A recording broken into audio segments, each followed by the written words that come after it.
Hey everyone, and welcome to this explainer. Today we're zooming right into the literal brain of the computer. We are going to travel from the physical limits of hardware scaling all the way down to the microscopic language of binary logic that pulses through your machine millions of times a second.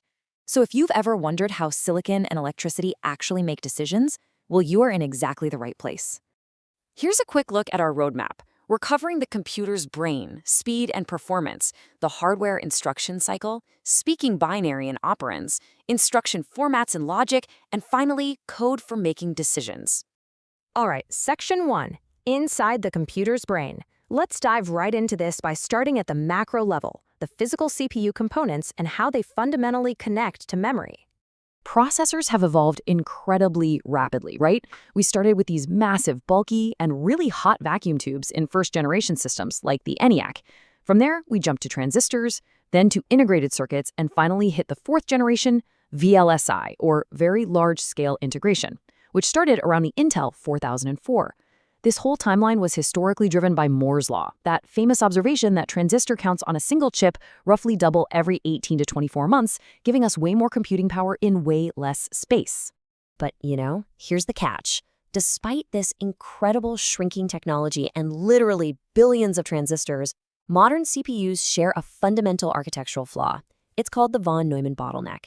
In this architecture, both the instructions telling the computer what to do and the data it needs to actually do it share the exact same memory and the exact same pathway, or bus, to reach the processor. Because they have to share a single lane, the CPU can only fetch one thing at a time. It basically creates this massive, continuous traffic jam inside your computer. Moving on to Section 2, Speed, Performance, and Power. Now that we know how the physical chip is laid out and understand its primary bottleneck, let's look at how we actually measure its speed and the physical limits holding it back today. You might think gigahertz is the whole shebang when it comes to speed, but true performance actually relies on a pretty simple math formula. The time it takes the CPU to execute a program depends on three things multiplied together: the total instruction count, the average clock cycles per instruction, or CPI, and the clock cycle time itself. If you want to make a computer faster, you have to reduce at least one of those three variables. But improving your hardware doesn't magically speed up everything equally. This is brilliantly illustrated by Amdahl's law.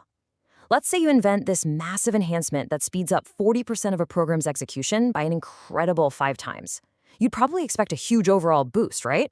Well, Amdahl's law proves that your overall speed up is only roughly 1.47 times. It shows us that hardware enhancements yield diminishing returns based strictly on the fraction of the work that can actually use that enhancement. So why not just lower the clock cycle time by endlessly cranking up the clock frequency? Well, we tried that and we hit a literal wall, the power wall. Because power dissipation is proportional to capacitance, voltage squared, and frequency, doubling a processor's clock frequency causes heat to increase sharply. Eventually, the chip literally gets too hot to cool efficiently and would, no joke, melt itself. To bypass this thermal limit, the entire tech industry had to pivot. Instead of building a single, ridiculously fast core that would melt your desk, the solution was multi-core processors. By packing multiple, simpler cores onto a single chip, running them in parallel, and most importantly operating them at a lower frequency and voltage, engineers achieved much better overall performance per watt without, melting the hardware. Section 3, the hardware instruction cycle. Let's see how all of this builds into the physical heartbeat of those multi-core processors. How are they actually doing the work? Every single command pulsing through the CPU follows this exact, repeating 4-step cycle. First, fetch. It grabs the instruction from memory using the program counter.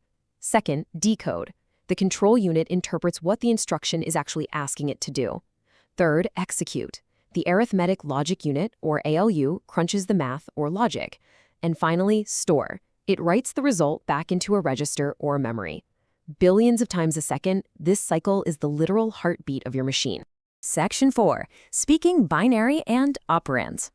To truly grasp what the CPU is fetching and decoding in that cycle, we need to zoom in again, straight down to the microscopic language of binary operands. At its core, the computer only understands ones and zeros. It stores all data, including numbers, in binary. For numbers that are always positive, it uses what we call unsigned representation.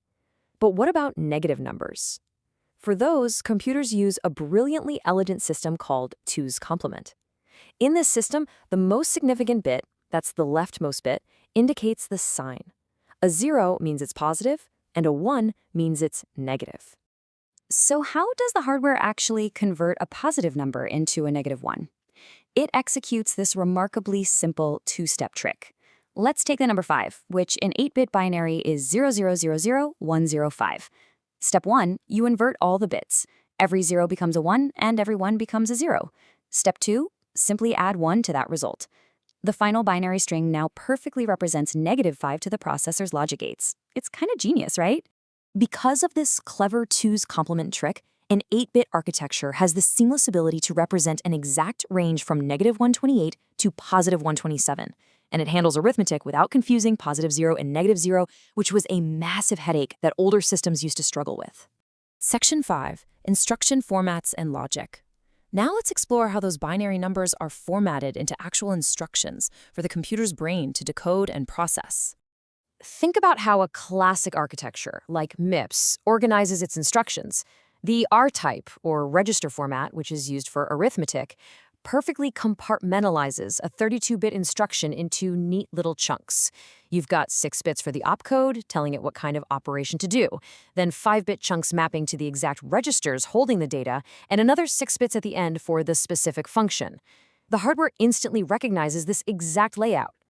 Alternatively, what if you just want to add a specific number to a register or branch out to a specific address? That requires the I-type or immediate format.